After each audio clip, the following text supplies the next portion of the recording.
عمر بن عبدالعزیز 3 بر اعظم پر حکومت کی. عمر بن عبدالعزیز بنو امیہ، مروان 9 مہینے حکومت کی. اس کا بیٹا عبد الملک بن مروان 21 برس حکومت کی. اس کا بیٹا ولید 10 سال حکومت کی. اس کا بیٹا سلیمان 2.5 سال حکومت کی. اسی تخت پر بیٹھے عمر بن عبدالعزیز. پہلے چاروں نے اللہ کے شریعت کو قربان کیا حکومت کے لیے. عمر بن عبدالعزیز نے اپنے آپ کو قربان کیا اللہ کے لیے.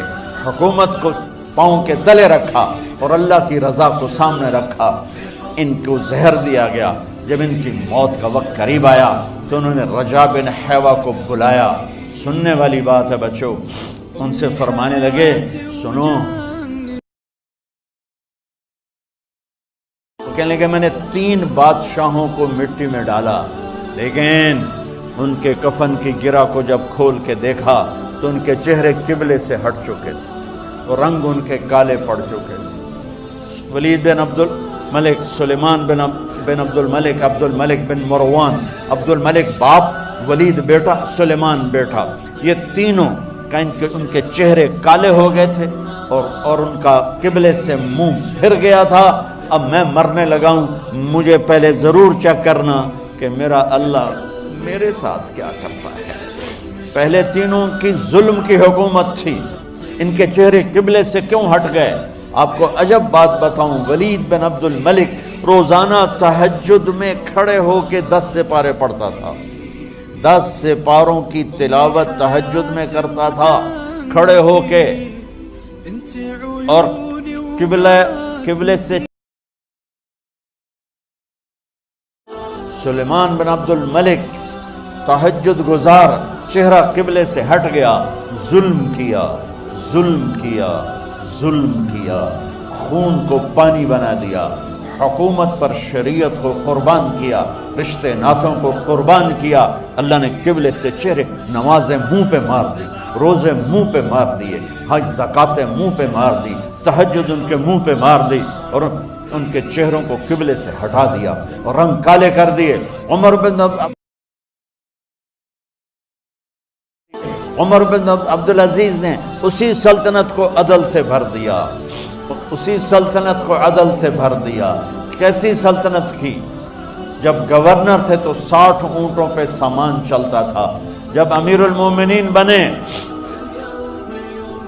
تو بچے کہنے لگے ماں سے، بچیاں 12 تھے، ماں سے کہنے لگے کہ عید کا موقع آ رہا ہے، ابا سے کہو ہمیں نئے کپڑے تو لے کر دیں. ان کی ماں کا نام ہے فاطمہ، بچوں کی ماں کا نام فاطمہ بنت عبد الملک. یہ دنیاوی سٹیٹس میں سب سے بڑی خاتون گزری ہے. آج تک اس کے لیول کی کوئی عورت نہیں آئی. دادا بادشاہ، باپ بادشاہ، 4 بھائی بادشاہ، 6 خامن بادشاہ، 7 نسبتوں سے یہ عورت شہزادی رہی ہے.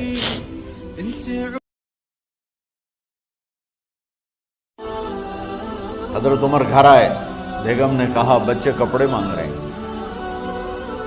حضرت عمر کہنے لگے میرے پاس تو پیسے نہیں ہیں، تنخواہ میں تو مشکل سے روٹی پوری ہوتی ہے، کہاں سے لے کر دوں؟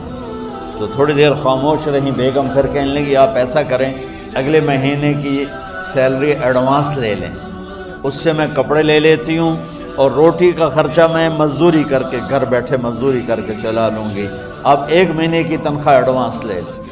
حضرت عمر بن عبدالعزیز واحد خلیفہ ہیں جن کے دور میں 3 بر اعظم میں زکوٰۃ لینے والا باقی نہیں بچا تھا. یہاں لاہور بھی ان کی حکومت کے نیچے تھا، جنوبی اسپین، فرانس ان کی حکومت کے نیچے تھا، کاشغر تک ان کی حکومت کے نیچے تھا، استنبول کے دروازوں تک ان کی حکومت تھی. 3 بر اعظم میں ایک آدمی زکوٰۃ لینے والا نہ بچا. اور اپنا حال یہ ہے کہ بیگم سے کہہ رہے ہیں پیسے کوئی نہیں، کپڑے کہاں سے لے کر دوں؟ اور بیگم طریقہ بتا رہی ہے کہ آپ اگلے مہینے کی تنخواہ ایڈوانس لے لیں، اس سے میں کپڑے لے لوں گی اور چولہے کا خرچہ، روٹی کا خرچہ میں گھر بیٹھ کے مزدوری کر کے کما لوں گی. تو حضرت عمر کہنے لگے ہاں یہ ٹھیک ہے. باہر آئے وزیر خزانہ مزاحم، انہیں بلایا کہ بھائی ہمیں اگلے مہینے کی تنخواہ ایڈوانس چاہیے، یہ تنخواہ والے لوگ بیٹھے ہوئے تنخواہیں لیتے ہیں۔ اس نے کاغذ قلم آگے رکھ دیا، کہا حضرت یہاں لکھ کے دے دیں آپ 1 مہینہ زندہ رہیں گے میں تنخواہ دے دیتا ہوں، آپ مجھے لکھ کے دے دیں آپ 1 ماہ زندہ رہیں گے میں آپ کو تنخواہ دے دیتا ہوں۔ چپ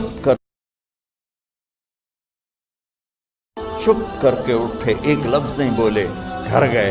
حضرت اپنی بیگم فاطمہ سے کہا بیگم بچوں سے کہہ دو کہ باپ کے پاس کپڑے لے کر دینے کی سکت نہیں ہے، اور خزانے ایسے بھرے پڑے تھے کہ زکوٰۃ لینے والا کوئی نہیں تھا۔ عید کی نماز ہوئی، نماز کے بعد جب ساری فیملی ملنے آئی اور بچے بھی ملنے آئے تو ان کو دیکھ کر ان کی آنکھوں میں آنسو آ گئے۔ کہنے لگے بچوں آج تمہیں دکھ تو ہوگا اپنے باپ پر کہ ایک جوڑا کپڑا بھی لے کر نہ دیا عید کا۔ تو ان کے ایک بیٹے نے کہا ابا جان آج ہم بڑے خوش ہیں، ہمارا سر اونچا ہے کہ ہمارے باپ نے مسلمانوں کے مال پہ ڈاکہ نہیں ڈالا، ہمیں قربانی کا بکرا بنایا لیکن مسلمانوں کے مال میں خیانت نہیں کی۔ یہ ان کا طرز حکومت تھا، اس طرح انہوں نے حکومت کی۔ گھر میں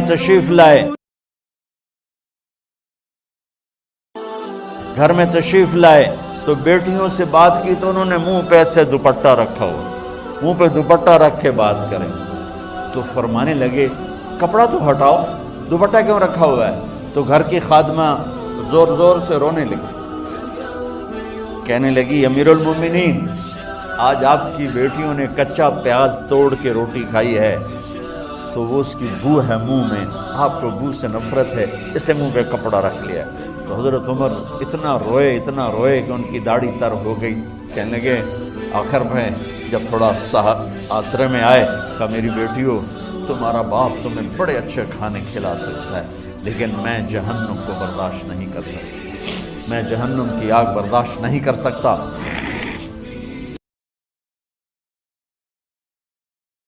اب مرنے کا وقت آ گیا۔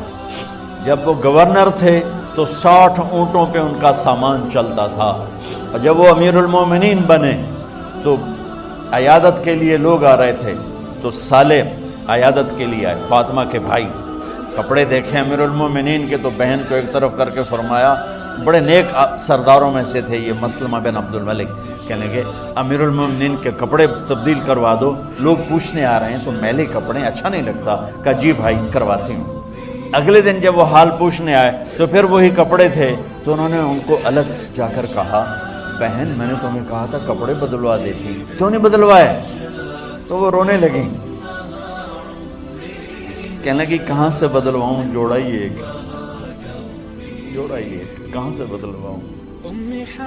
اور حکومت کتنی تھی؟ 3 بر اعظم،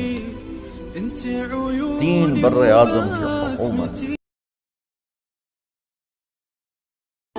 ہمارا تو پٹواری امان کا نہیں ہے، وہ 3 بر اعظم کی سلطنت لے کر ایک جوڑے میں اللہ سے ملنے جا رہا ہے۔ جب ان کا انتقال ہوا سلیمان بن عبد الملک کی ڈیڈ باڈی جب قبر کے قریب لائے اتارنے کے لیے تو ایسے ایسے ہلنے لگا، اس کا پورا جسم ہلنے لگا۔ تو اس کے بیٹوں نے کہا کہ ہمارے ابا زندہ ہیں، تو حضرت عمر نے فرمایا بیٹو زندہ نہیں ہیں، عذاب قبر جلدی شروع ہو گیا ہے، عجل اللہ بالعقوبہ، قبر کی پکڑ پہلے شروع ہو گئی ہے، چھپاؤ اپنے باپ کو جلدی۔ جب عمر بن عبدالعزیز کی ڈیڈ باڈی قبر کے قریب کی گئی اور ان کا بھائی اتارو، بھائی وہ باتیں شروع ہو جاتی ہیں، رومال ڈالو، چادر پکڑو، ادھر سے پکڑو، تو ایک دم ایسے ایک پرچہ ہوا میں اڑتا ہوا سب نے دیکھا، وہ آتے آتے آتے آتے آتے آتے یوں آ کے حضرت عمر کے سینے پر گر گیا۔ سب دیکھ رہے ہیں۔ جب پرچے کو اٹھا کے دیکھا گیا تو اس پہ ایک سطر پہ لکھا تھا بسم اللہ الرحمن الرحیم، اور دوسری سطر پہ لکھا تھا براءۃ من اللہ لعمر بن عبد العزیز من النار، یہ عمر کے لیے جہنم کی آگ سے نجات کا پروانہ ہے۔ 3 بر اعظم کی سلطنت لے کر وہ جنت کا پروانہ لے کر دنیا سے گئے۔ جب ان کو قبر